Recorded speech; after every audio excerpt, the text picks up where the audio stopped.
Assalamualaikum warahmatullahi wabarakatuh.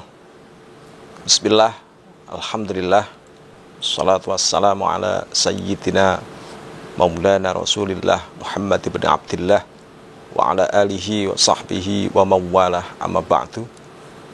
Para sahabat sekalian, kanal Qabiltu, kita bertemu lagi pada kanal Qabiltu, Kopi Bilang Begitu.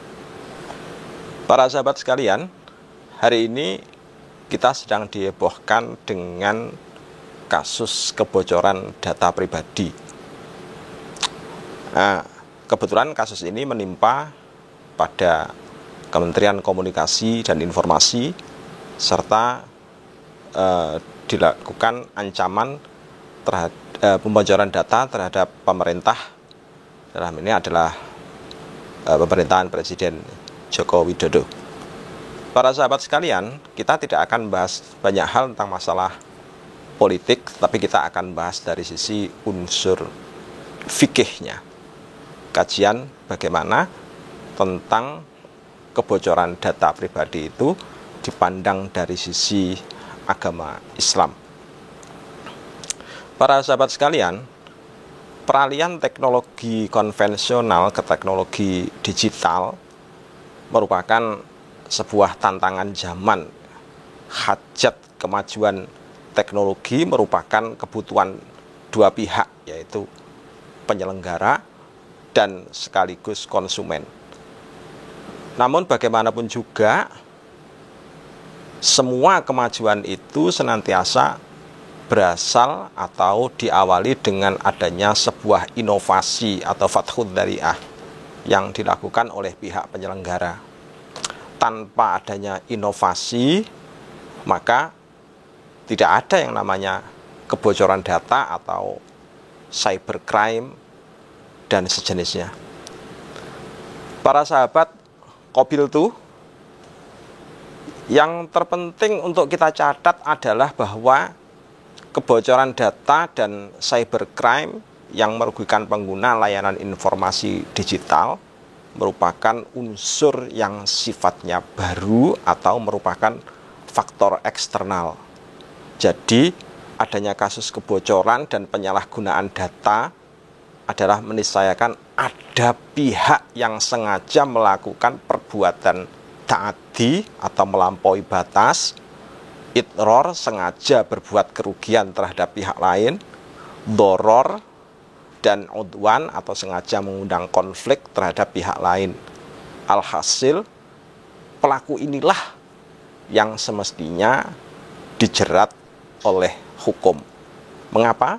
Sebab ada sebuah pepatah, ada sebuah qaul di dalam kitab-kitab fikih yang disampaikan oleh Syekh Abdul Razak As-San'ani di dalam kitab Musannaf Abdul Razak As-San'ani halaman 253 juz 8 kalau tidak salah, nanti bisa Anda cek semua. Di sana disampaikan bahwasanya ad-dhamanu ala man ta'adda, ganti rugi itu berlaku atas orang yang bertindak melampaui batas.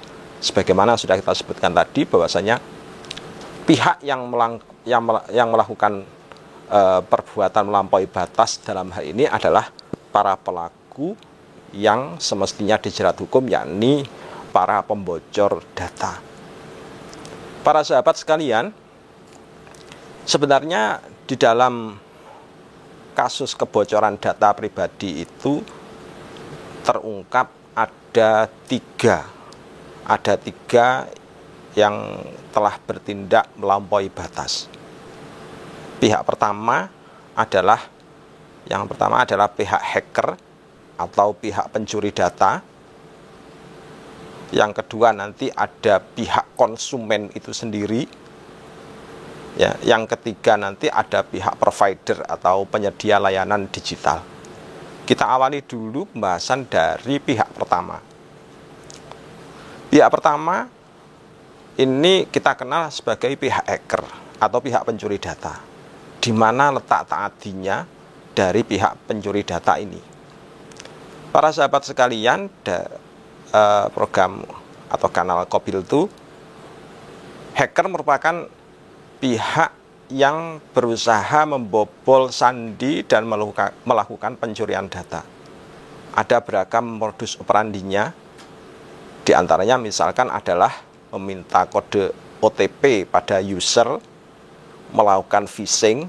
Phishing itu menyebarkan link-link yang apabila diklik maka pihak yang melakukan klik, yakni pihak yang memiliki pesawat HP misalkan Anda dikirimi sebuah SMS, terus kemudian di situ dikirimi ada link. Ketika Anda mengeklik link tersebut, maka secara otomatis data Anda akan menjadi bisa diakses oleh mereka.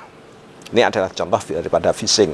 Kemudian pihak yang menyebarkan spam atau bug pada email, misalkan Anda memiliki email di sana, terus kemudian ada link-link yang dikirimkan dalam bentuk bug atau bentuk spam yang apabila Anda klik, maka link email Anda juga akan bisa diakses oleh mereka, dan khususnya adalah kode-kode rahasia yang seharusnya Anda privasi, tapi kemudian bisa di-link oleh mereka. Nah, penyerahan kode OTP, password akun, baik akibat phishing atau menggunakan aplikasi ilegal, adalah bagian dari tindakan idha'atul mal atau menyia-nyiakan harta. Mengapa? Sebab pihak yang diserai jelas bukan pihak yang dikenal oleh kita sendiri. Alhasil karena tidak kita kenal, maka otomatis pihak tersebut adalah pihak yang seharusnya tidak bisa dipercaya. Tapi kita sudah menyerahkan atau mengklik link tersebut, sehingga kemudian akun kita menjadi bisa diakses oleh mereka. Jika tindakan para hacker ini tidak disertai adanya niatan untuk menguasai akun dari korban atau menguasai harta yang tersimpan oleh akun user di dalamnya, misalkan. Sebab akun dari pihak user itu bisa bermacam-macam fungsinya. Ada fungsi untuk penyimpanan harta, ada juga fungsi untuk melakukan transaksi-transaksi lain, hanya sekedar untuk komunikasi dan lain sebagainya. Kalau untuk fungsi penyimpan harta, misalkan contohnya adalah akun rekening kita, akun digital kita, perbankan digital kita, misalkan, maka akun yang demikian itu fungsinya adalah sebagai tempat penyimpanan harta. Apabila tempat penyimpanan harta itu kemudian bisa dibobol oleh hacker, maka atau kunci akun kita itu kemudian kita serahkan pada hacker, maka seolah-olah kita itu telah melakukan idha'atul mal. Maka dari itu perlu kita hati-hati dalam menyikapi fenomena hacker ini. Nah, saudara, para sahabat program kanal Kopiltu, jika tindakan para hacker ini tidak disertai dengan adanya niatan untuk menguasai suatu akun dan harta yang tersimpan di dalam akun user tersebut, maka hacker jenis ini dalam konteks syariah bisa kita kategorikan sebagai pelaku gosip. Apa sih gosip itu? Gosip itu adalah orang yang menggosip. Yang digosip apa? Yang digosip ya akun milik orang lain digunakan tanpa seizin dari pemilik akun. Tapi kemudian ada pengembalian, entah itu pengembaliannya itu kapan, yang jelas itu penggunaan tanpa izin tadi itu termasuk adalah jenis gosip. Anda sering mengakses Facebook, tiba-tiba Facebook Anda tiba-tiba memposting sesuatu, padahal Anda sendiri sebenarnya tidak menyadari, tidak pernah melakukan postingan tersebut. Nah, itu tandanya bahwasanya akun Anda itu sudah digosip oleh seseorang. Apabila akun itu tidak maksud untuk dikuasai oleh pihak gosip, maka pihak hacker, maka akun pelaku hacker tersebut adalah masuk standar kategori gosip. Para saudara sekalian, gosip itu merupakan tindakan dosa besar. Dalam kitab-kitab fikih disebutkan bahwasanya gosip itu adalah bagian dari dosa besar. Karena merupakan bagian dari dosa besar, maka syara itu kemudian menganjurkan agar kita itu tidak melakukan gosip. Apabila kita butuh untuk butuh dengan barang milik pihak lain, maka seharusnya bagi kita adalah minta izin terlebih dahulu. Di dalam sebuah kitab yang disampaikan oleh Imam Al-Mawardi disebutkan bahwasanya yutarattab 'alal ghasbi hukmun ukhrawiyyun wa hukmun dunyawiyyun. Ammal hukmul ukhrawi fahuwal ithmu wastihqaqul mu'akhadah wal iqab fil akhirah. Menurut Imam Al-Mawardi, bahwasanya ghasab itu memiliki dua sisi hukum. Yang pertama bisa dipandang dari sisi hukum ukhrawi, dan kedua bisa dipandang dari sisi hukum dunyawi. Dari dipandang dari sisi hukum ukhrawi, maka ghasab itu adalah perbuatan dosa, sehingga berhak atau meniscayakan kompensasi, meniscayakan yang namanya tindakan yang sifatnya itu balasan yang bersifat ukhrawi. Kelak pada waktu di akhirat dia akan disiksa. Jadi fahuwal ithmu wastihqaqul mu'akhadah wal iqab fil akhirah. Idza ta'adda ala huquqin ghairihi aliman muta'ammidan. Tentunya dalam hal ini adalah mereka itu dalam menggunakan barang milik orang lain itu adalah dengan sengaja dan tahu bahwasanya itu sebenarnya bukan barang milik haknya sendiri, tetapi sengaja digunakan. Nah, orang yang demikian itu termasuk adalah pelaku ghasib. Li'anna dzalika maksiyatun kabirah kama alimta. Jadi demikian itu merupakan sebuah maksiat yang sangat besar. Jadi ghasab itu merupakan maksiat yang sangat besar, oleh karena itu patut untuk kita hindari. Pelaku ghasab di duniawi, dalam hukum duniawi itu kalau misalkan itu dilakukan oleh orang yang kemudian orang yang sebenarnya itu tahu dan menyebabkan kerugian pada pihak lain, meskipun suatu saat itu harus barangnya itu dikembalikan. Pelaku ghasab yang seperti ini kalau dalam kehidupan dunia itu juga berhak untuk ditakzir, atau pemerintah dalam hal ini juga bisa melakukan takzirnya. Para sahabat sekalian, nah hacker yang memiliki niatan tidak menguasai akun tetapi hanya menggunakannya tadi itu, maka pihak hacker seperti ini dikategorikan sebagai pihak ghasab atau pihak ghasib. Nah, yang kedua, hacker sendiri itu juga bisa memungkinkan untuk dikategorikan sebagai pencuri. Mengapa kok dikategorikan sebagai pencuri? Sebab mereka memiliki niatan untuk menguasai akun dan sekaligus mengakses harta yang tersimpan. Beberapa waktu ini kita sering mendengar adanya kasus kecurian dari pemilik rekening Bank BRI yang mana pihak korbannya ini, pihak pemilik rekening tersebut dikirimi dengan sebuah SMS atau dikirimi dengan sebuah pemberitahuan WA untuk mengirimkan kode OTP dan lain sebagainya. Ternyata kemudian dikirimkan betulan, akhirnya kemudian isi dari rekeningnya itu sampai kemudian dikuras oleh pelaku. Nah, hacker yang jenis kategori ini masuk kategori syarikoh. Mengapa kok demikian? Disebabkan karena mereka mengambil harta tersebut dari akun sebagaimana yang sudah di awal tadi kita sebutkan, bahwasanya akun adalah tempat penyimpanan harta. Penyimpanan harta itu dalam konteks fikihnya disebut dengan istilah khirzin mithlih. Dilakukan dengan secara sembunyi-sembunyi dan secara samar. Nah, itulah kemudian karena memenuhi konsep pencurian ini tadi, maka hacker yang jenis ini bisa dikategorikan sebagai kategori kejahatan syarikoh. Nah, had pidananya tentu saja adalah had pidana pencurian. Berapa nisab pencuriannya, berapa nisab pidana itu dilakukan. Nisab pidananya dilakukan adalah minimal mencuri seperempat dinar. Seperempat dinar, kalau 1 dinar sekarang itu sekitar 4,2 gram emas, maka seperempat dinar itu sekitar 1 gram 1,05 gram mungkin.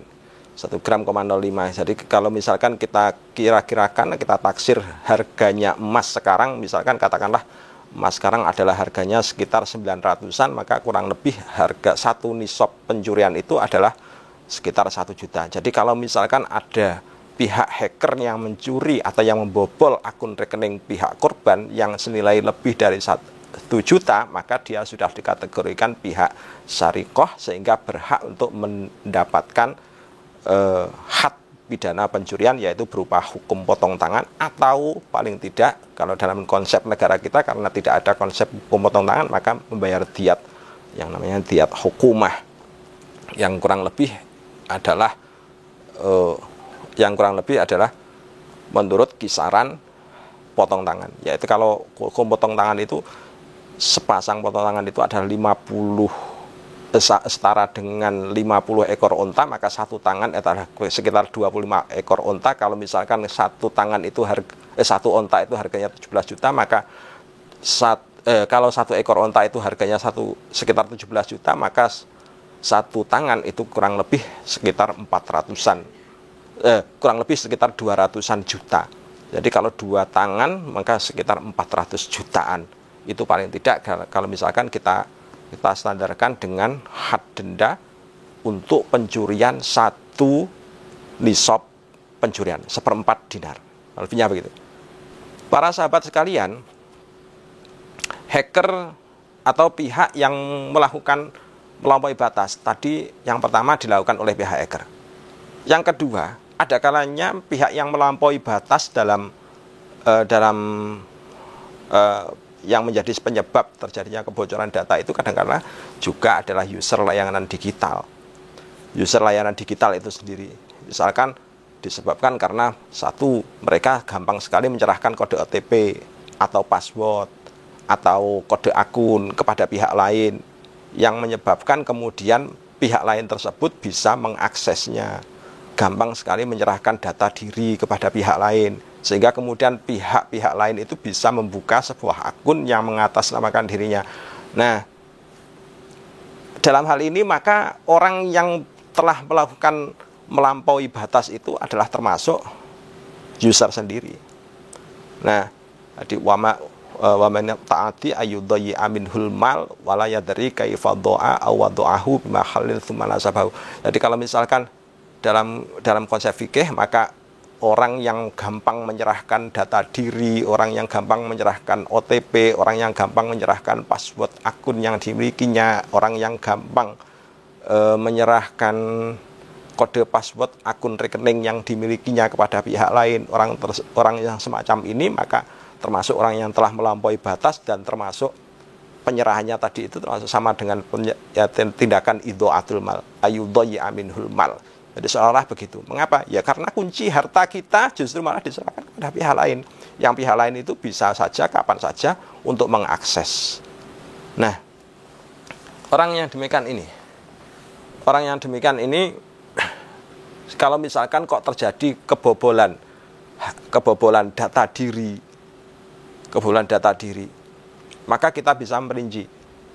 Bagaimanapun juga kebobolan data diri karena ada pihak pelaku langsung, ada pihak yang menjadi pelaku tidak langsung, pihak yang memiliki akun layanan digital tadi itu bisa kita sebut sebagai pihak musabbib atau pihak mutasabbib, sebagai pelaku tidak langsung. Adapun pelaku langsungnya adalah pihak lain yang sudah diserai harta tadi, yang sudah diserai kode OTP, yang sudah diserai password, yang sudah diserai kode akun rekening dan lain sebagainya. Itu sebagai pihak pelaku langsung. Pihak pelaku langsung ini dalam istilah fikih dikenal dengan istilah mubashir. Nah, kebocoran data yang disebabkan karena kecerobohan dari pihak user layanan yang mudah menyerahkan tadi itu memang pada dasarnya seolah-olah user itu adalah risiko dari user apabila dia sampai kehilangan datanya atau sampai kehilangan harta yang tersimpan di dalam akun. Memang seolah-olah begitu. Tapi pada dasarnya pihak yang mengakses secara langsung itu adalah pihak yang diserai kode password dan lain sebagainya, maka pihak yang mubasir ini juga pada dasarnya adalah pihak yang sengaja telah melakukan perbuatan kerugian. Alhasil terkumpul dua hal, yaitu terkumpul apa? Yaitu pelaku mutasabib dan pelaku yang disebut mubasir. Pelaku mutasabib itu adalah pelaku tidak langsung disebabkan karena kecerobohan tadi. Pelaku mubasir itu adalah pelaku yang sifatnya langsung, yang melakukan akses terhadap kode, akun digital yang dimiliki.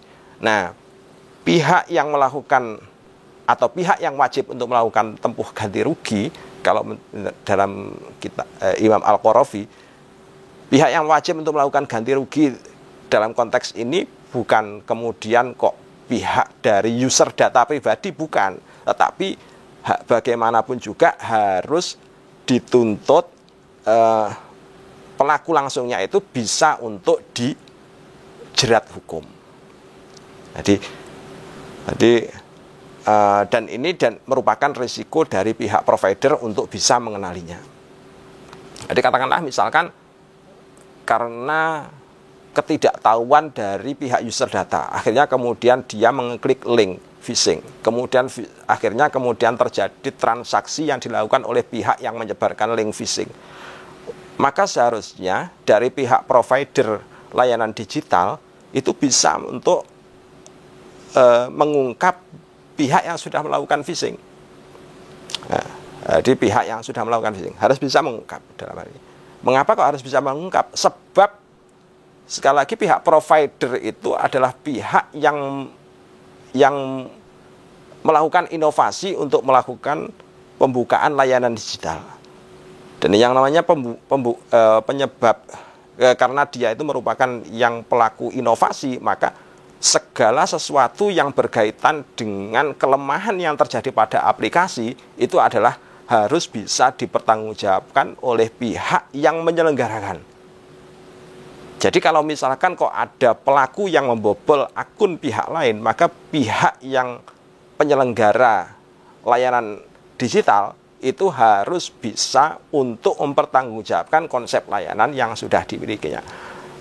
Ada beberapa tanggung jawab pihak provider aplikasi, pihak provider penyelenggara layanan digital.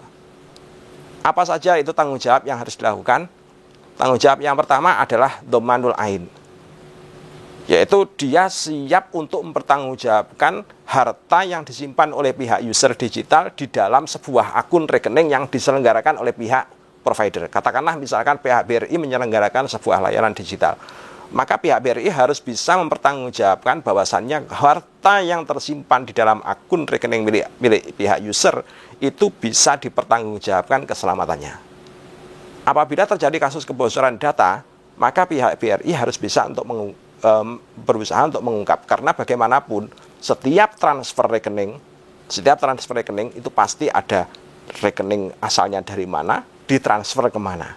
Itu pasti akan ada jalannya, dan itu mudah sekali untuk dilacak kalau misalkan. Dan itu semua harus dilakukan oleh pihak provider layanan digital, yang dalam hal ini adalah pihak BRI atau pihak penyelenggara layanan digital. Dan ini bukan hanya berlaku pada BRI saja, tapi pada semua konsep layanan. Selain dhamanul ain, juga ada dhamanul dain. Dalam arti kalau misalkan terjadi gagal transfer, gagal peralihan data, gagal melakukan transaksi yang dilakukan oleh user kepada pihak lain, misalkan kok terjadi kegagalan, maka transaksi itu harus bisa ditarik kembali dan masuk kepada konsep pada akun semula. Semua ini harus bisa dipertanggungjawabkan dan harus bisa untuk dikendalikan oleh pihak penyelenggara layanan jasa. Mengapa? Karena ini adalah buah dari risiko daripada pihak provider dalam menyelenggarakan layanan inovasi digital. Selain daripada dhamanul dain, juga ada istilahnya dhamanul fi'li. Dhamanul fi'li ini juga sama konsepnya. Ibaratnya saya menyuruh seseorang, katakanlah misalkan saya menyuruh A untuk melakukan transfer uang, untuk mengirimkan uang kepada pihak si B. Nah, ketika kemudian transfer ini kok suruhan saya ini kok bisa dipertanggungjawabkan, maka pihak si B itu pastinya harus menyerahkan pada pihak si C. Tapi kalau misalkan kok terjadi hambatan pada pihak si B, maka pihak si B itu harus bertanggungjawabkan. Nah, mempertanggungjawabkan terhadap perbuatan yang dilakukannya. Jadi tanggung jawab yang dilakukan oleh pihak si B tadi itu dinamakan dengan istilah dhamanul fi'li. Kemudian yang keempat ada istilah dhamanu ma laisa bi'ainin wala dainin wala fi'lin. Nah, ini terkait dengan masalah data pribadi. Data pribadi itu dalam sebuah akun, baik itu akun Facebook ataupun akun layanan digital yang lain, itu selalu sifatnya adalah rahasia, tidak boleh diungkap di depan umum. Apabila terjadi kebocoran data yang disebabkan oleh kecerobohan pihak provider, maka pihak provider harus bisa untuk melakukan tanggung jawab ganti rugi terhadap poin yang keempat ini, yaitu dhamanu ma laisa bi'ainin wala dainin wala fi'lin. Kita bisa menyebutkan istilah penjagaan hak privasi daripada user konsumen layanan digital. Dan itu semuanya merupakan tanggung jawab dari pihak provider. Para sahabat sekalian,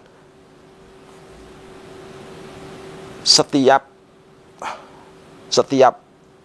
penyerahan hak, setiap penyerahan tanggung jawab kepada pihak lain dalam konsep fikih itu adalah diawali dari konsep amanah. Adanya inovasi digital itu menjadikan konsep amanah ini tidak lagi bisa berlaku sebagai amanah yang sifatnya itu langsung face to face, tetapi menjadi harus diperantarai oleh suatu wasilah berupa teknologi. Bagaimanapun juga teknologi itu karena menempati makomnya amanah, maka teknologi itu punya dua tanggung jawab. Yang pertama adalah teknologi itu harus bersifat akuntabel, dan yang kedua, teknologi itu harus bersifat responsibel. Akuntabel itu dalam arti apa-apa yang dikeluarkan atau yang menjadi imbas dari teknologi itu harus bisa dipertanggungjawabkan secara tertulis nilai dan angka-angkanya.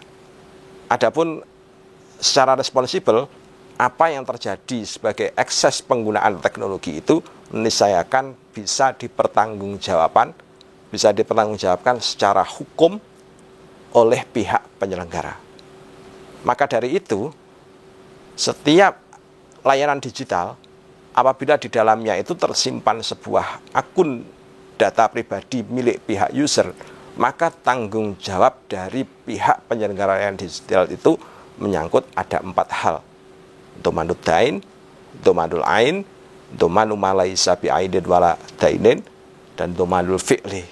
Ada 4 hal itu harus bisa dipertanggungjawabkan oleh pihak user layanan digital.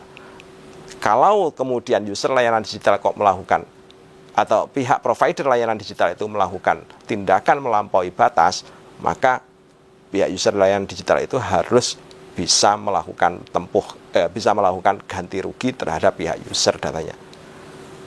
Dan pihak yang melakukan pembobolan terhadap akun milik seseorang bisa dikategorikan sebagai tindakan pencurian.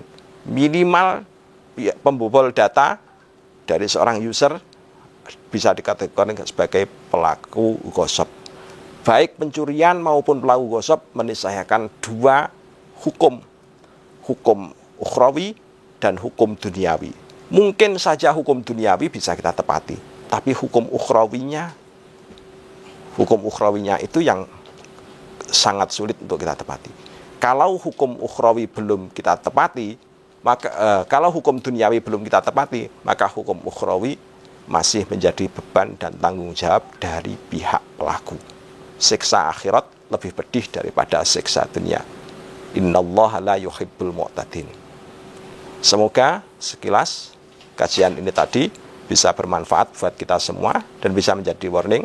Jaga akun dan data pribadi Anda, Jangan gampang menyerahkan kepada pihak lain, sebab kerugian bisa saja terjadi pada siapa saja.